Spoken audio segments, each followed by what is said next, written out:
Hello Gemini, Sun, Moon, Rising, and Venus signs. Kamusta kayo? Sana po'y nasa mabuti kayong kalagayan.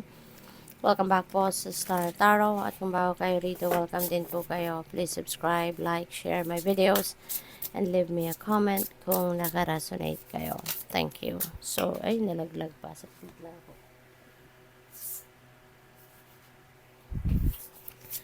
So, paunang card ninyo, you are magic. So, napakaganda nito, Gemini, no? Kasi, you have that power sa ngayon to manifest whatever it is that you want to manifest in your life. Ito yung pagkakataon mo, kumbaga, na siguro meron dito mga opportunities and possibilities na dadating na siyang magbibigay din sa iyo ng oportunidad para ma-manifest mo kung ano yung mga gusto mong ma-manifest sa buhay mo. Kung ano yung mga heart's desires mo, ano yung mga minimithi mo sa buhay, no? You would have that opportunity sa ngayon to bring those into life, no? At depende yan, no? Maaaring yung mga long time na pangarap nyo, or kung ano man, no, yung mga gusto ninyong makita sa inyong 3D reality, sa ngayon, no, yan ay maaaring magawa mo na dalhin, no, sa inyong realidad. But there will be opportunities and possibilities, no, na dadating para yan ay ma-manifest ninyo, no? So that's really beautiful. So we have, my emotions are balanced. I react to others in an objective and loving way. So that's really good, no? Na magiging balanse ang emosyon mo, 'di ba? Hindi kayong magiging basta-basta na lang magre-react, no? Na parang walang basihan, yung ganun ba?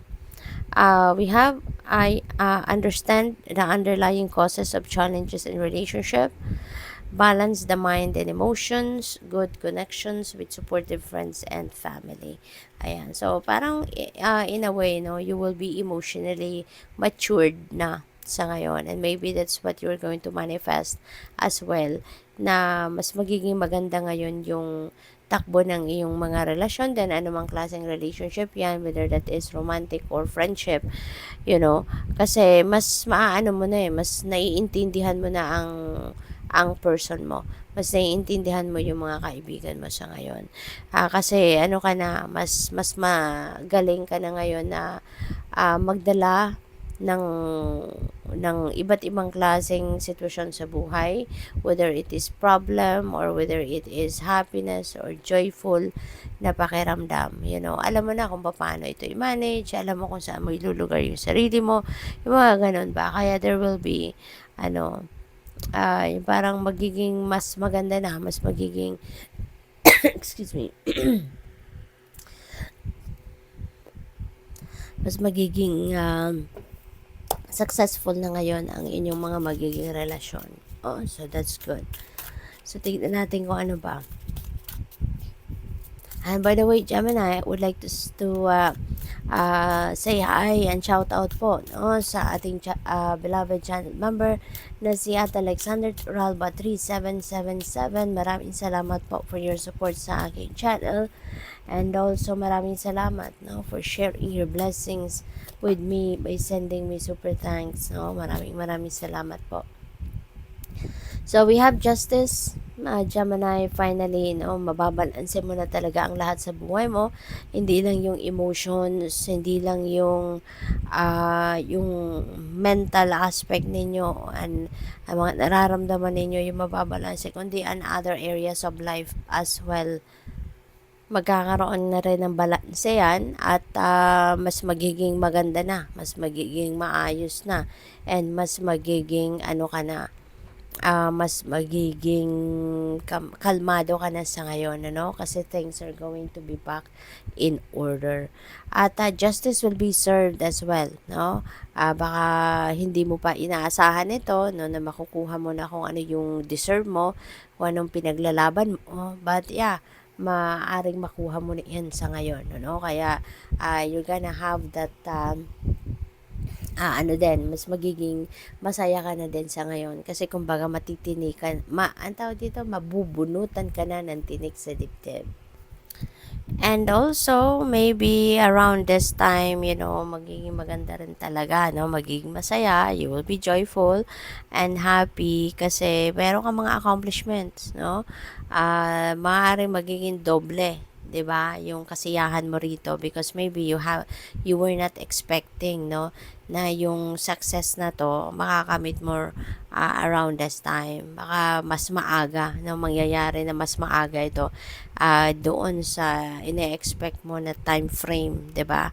So congrats to that kasi may kumbaga ano na to, ma-accomplish mo na, no? This is going to be like a finish, ano na, ang tawag dito, yung it's going to come to its completion na, no? Kung ano man ang pinagkakaabalahan mo rito.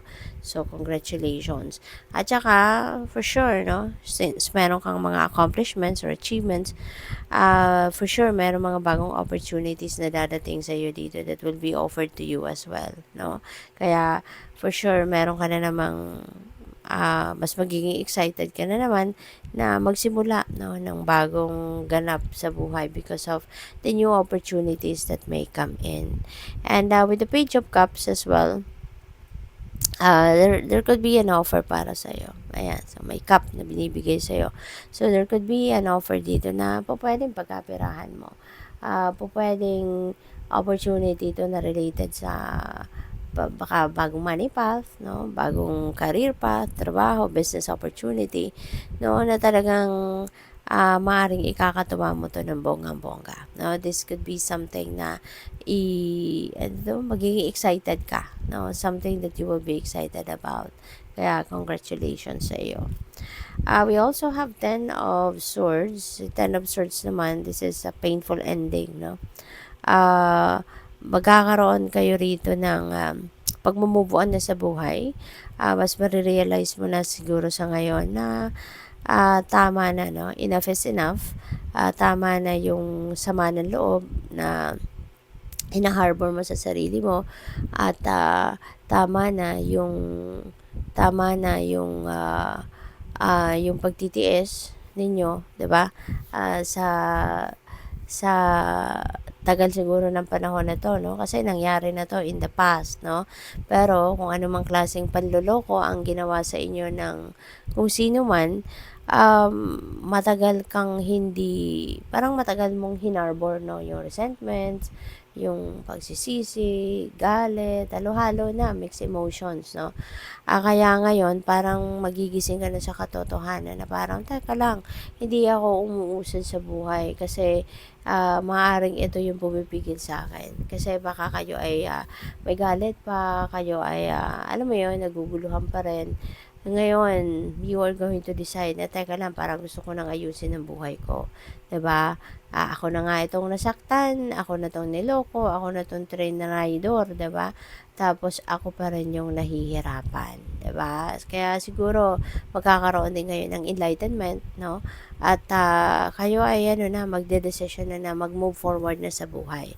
At you won't be able to do that, no, ng matiwasay if siyempre kung hindi mo patanggap ang sitwasyon or kung wala ka pang forgiveness. Kaya feeling ko, you are going to learn to forgive na sa ngayon, ano, at kahit hindi mo kausap, no, or makausap yung mga taong nakasakit ng inyong damdamin, but within yourself, no, you just going to forgive them so that mawala na yung bigat sa dibdib mo. So, what else? We have Queen of Swords. Ayan. So, importante din sa inyo is to um to be tawag dito, to be honest, no, with yourself. Lalo na doon sa mga nararamdaman ninyo, no, kung anong laman ng isip mo, anong laman ng puso mo. So dapat honest ka, 'di ba? Dapat maging honest ka sa sarili mo. Importante 'yon para na i-express mo kung ano yung ibig mo sabihin, kung ano yung dapat, no, na malaman ng tao from you. Kaya dapat na maging honest ka. At saka when you are also honest with yourself, no, for sure you will be attracting the same people towards you, no, na maging honest din sila sa'yo. Kaya in a way, talagang mas makiging mabuti, no, mas makakabuti yung para sa'yo. So, good luck. Thank you for watching. Love and light. Namaste.